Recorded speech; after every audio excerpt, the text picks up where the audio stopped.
Okay, I just wanted to post a video considering I didn't find any on YouTube or anywhere else that would really help. Doing a complete overhaul of the brake system of a 1959 Beetle, and I noticed that this inner spacer, this one here, so this is the new one, it had a groove in it from the old seal. See the grooves?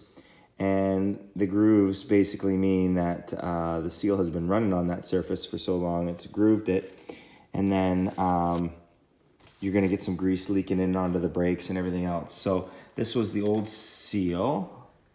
This was the old seal on the back of the drum, and it slides over top and it runs across this this surface. So when I pulled the drums off, I took a look, and like I was saying, don't mind the pipe wrench. But you can see these grooves in here, which is not good. You need to replace these spacers. And I didn't know how to do it.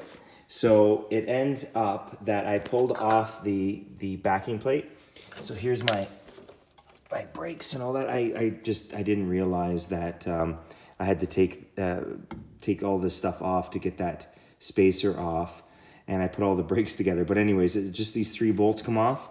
Those 3 bolts are held together with this little tiny wire, which now I have to replace. Basically making sure that those bolts don't come loose and then the whole front end falls off while you're driving down the road. So I got to get new wire. So if you guys are going to do this, get some new wire. Don't know what gauge that is, but I'll have to find some tomorrow. So you take those 3 bolts out, these 3 bolts out, pull the brake plate off, and then to get this spacer off, I'm a bit of a hack here. I had to put a pipe wrench on it to loosen it because it was really on there because it was the original one. I sprayed it down with some WD-40, put the pipe wrench on just to loosen it back and forth, and then with a old chisel that I had, I put it on an angle and I started hammering it out and getting some distance away from the spindle head, I guess maybe you could say.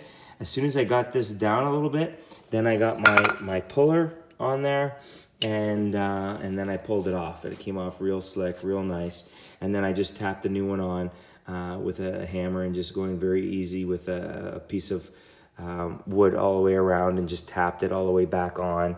And now it's on, and it's nice and beautiful. So now all I do is just reverse. So now I just put on the back plate, the 3 screws. I put the wire through the nut, the bolt heads. So you can see that the wire goes through these 3. They're over here. Sorry, I've got a huge mess here.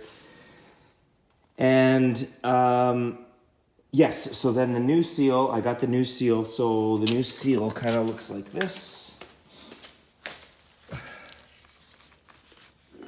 I got greased it all up. So that new seal then sits on that new spacer, and yeah, everything's golden. So just if you are having problems with this, send me a message on YouTube and I can hopefully help you out. Because once again, there's not too many videos on these old Beetles, because I'm used to the Beetles in the 70s, late 70s, and they don't have these spacers. So I had to figure that all out, but basically replaced all the parts on the front end. I hope that's going to be good for certification. Anyways, take care.